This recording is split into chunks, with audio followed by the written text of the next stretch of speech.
ਸਰੀ ਦੇ ਵਿੱਚ ਇੱਕ ਪਾਸੇ ਕੱਲ੍ਹ ਯਾਨੀ ਕਿ ਮੰਗਲਵਾਰ ਨੂੰ ਗੋਲੀਆਂ ਚੱਲੀਆਂ, ਇੱਕ ਵਿਅਕਤੀ ਨੂੰ ਮੌਤ ਦੇ ਘਾਟ ਉਤਾਰ ਦਿੱਤਾ ਗਿਆ। ਦੂਜੇ ਪਾਸੇ ਸਰੀ ਦੇ ਵਿੱਚ ਐਕਸਟੋਰਸ਼ਨ ਸੰਬੰਧੀ ਲਗਾਤਾਰ ਵਾਰਦਾਤਾਂ ਵਾਪਰ ਰਹੀਆਂ ਹਨ। ਗੋਲੀਆਂ ਚੱਲਣ ਸੰਬੰਧੀ ਜਿਹੜੀਆਂ ਵਾਰਦਾਤਾਂ ਸਨ ਐਕਸਟੋਰਸ਼ਨਸ ਨਾਲ ਜੁੜੀਆਂ, ਉਹਦੇ 'ਚ ਕੁਝ ਗਿਰਾਵਟ ਜ਼ਰੂਰ ਆਈ ਹੈ, ਪਰ ਫਿਰ ਵੀ ਇੱਕ ਕੰਸਿਸਟੈਂਟ ਢੰਗ ਦੇ ਨਾਲ ਐਕਸਟੋਰਸ਼ਨ ਦੀਆਂ ਵਾਰਦਾਤਾਂ ਵੀ ਅੱਗੇ ਵਧਦੀਆਂ ਜਾਪਦੀਆਂ ਹੈਗੀਆਂ। ਇਹਨਾਂ ਦੋਨਾਂ ਮਸਲਿਆਂ 'ਤੇ ਗੱਲਬਾਤ ਕਰਨ ਵਾਸਤੇ ਸਰੀ ਪੁਲਿਸ ਸਰਵਿਸ ਤੋਂ ਸਟਾਫ ਸਰਜੈਂਟ ਲਿੰਡਸੇ ਹੁਟਨ ਸਾਡੇ ਨਾਲ ਮੌਜੂਦ ਹੈਗੇ ਆ। Staff sergeant, if you can tell us about the whole incident that happened yesterday where a person lost their life, please let us know about that. Yeah, it's a very scary incident. It happened at about 6:55 p.m. in a residential neighborhood near 68th and 148th. Very busy time of the evening, lots of people out with their families.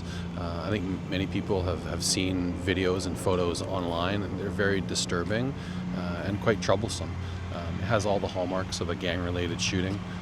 This incident's now under investigation by IHIT, but what I can tell you is a car pulled up, two men got out, began shooting indiscriminately at another vehicle that had a driver and a passenger in it. That vehicle tried to get away, and unfortunately the driver of the vehicle passed away at scene. The investigation is still in its early stages. The area is still cordoned off today as officers collect both physical and digital evidence. And again, it's now under investigation by IHIT. Surrey Police Service will be supporting them in anything they need in the investigation. A car was found burning after this incident.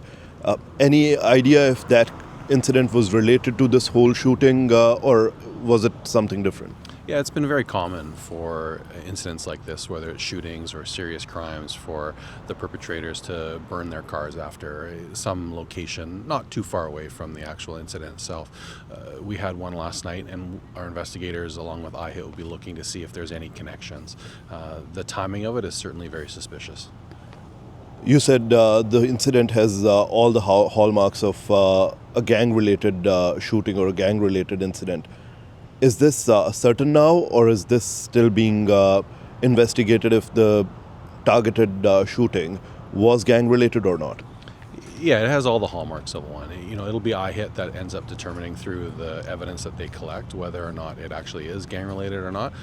But when you look at the video, it's hard not to jump to that conclusion even at this early stage. Talking about the extortions now, the extortion cases, on one hand, if we look at the numbers of January, 44 extortion-related files, 10 extortion-related shootings. The numbers for February, March, and till the Monday of April, the 27th, till that time, the numbers seem to be less as compared to the January numbers.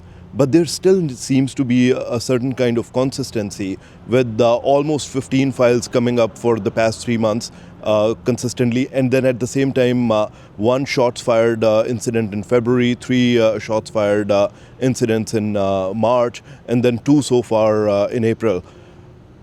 As a police unit, what are you thinking, or what are you seeing?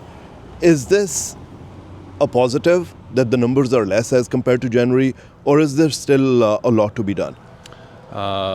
Well, anytime you see a drop in numbers like we've seen from January, that's a very good thing, and I think that should be encouraging to everybody. It's certainly encouraging to us, but we know that there's still a lot of work to be done. We're not out of the woods yet. In fact, earlier this week I was speaking with one of your colleagues from another news agency who said that they've been talking to people who thought the extortion crisis was over. We've seen this go on for years in other jurisdictions, just in Canada alone. So we know that we're not out of the woods yet. We're continuing to devote more and more time and resources to this. Undoubtedly, we'll have good news to announce, arrests, charges, including sharing some photos of individuals in the coming weeks and months. But the drop in numbers since January is encouraging and should be encouraging to everybody. With the drop in numbers, when we discuss the drop in numbers, do you think there's been a drop in the arrests as well, and that's kind of a lack of hindrance for the people who are committing these crimes? I actually think there's been an increase in the number of arrests. We saw before December, not many arrests were happening, and that's not unusual, and that's actually something that we expected. It takes time for people to get up the courage to come forward and give information to police. It takes time for people to realize that what they're being recruited into is not actually what they're being sold. Realizing that the people behind the scenes aren't looking out for their best interest. And so now we're seeing some of the fruits of that labor. We're seeing people come forward and talking to police and giving information. And it takes time for us to build some trust and rapport with the community as well. You know, we saw and we've talked a lot about how we feel this crime is underreported. And so a lot of the numbers that we've seen since the start of this crisis are likely as a result not of a significant increase in the number of extortions per se, but in the increase in the number of people having the courage to come forward and report. And we're very happy, but we still think that there's more work to be done. So do you think now the people who are, I should say, the victims, are feeling strong enough that they are reporting the crimes, or you still think that there's a lot of people out there who might still not be reporting it? And what's your message to them who are not reporting it and might just end up paying the money to these criminals? Yeah, I hope that people are feeling strong enough and have the courage to come forward. But we know from talking to business owners and residents and people in the community, we know that, you know, the stories they're telling us, that there are still people who are scared, and that's okay to be scared. We know that there are people who are still very reluctant to come forward, and that might be a combination of they don't trust the police, they don't think anything is going to happen, or they just want to pay the money and have this presumably go away. Well, we know it's not going to go away. The more people pay, the more this is going to continue. You and your team members are consistently in touch with the community members. What's the general messaging like that you are receiving, or what's the general feedback like that you are receiving? Are the people satisfied with the kind of decrease they are seeing in the extortion numbers, or do they want more?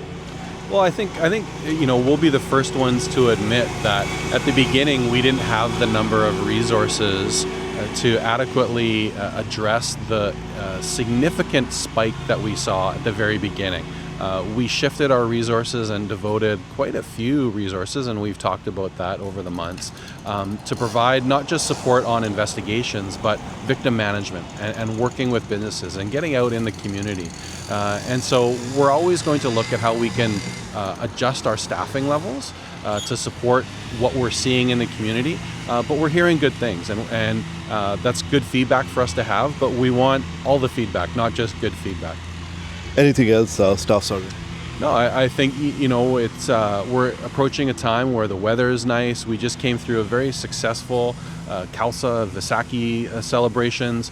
The community is feeling pretty good, and they should be. And we're looking forward to a great summer ahead of us. Thank you very much. Thank you.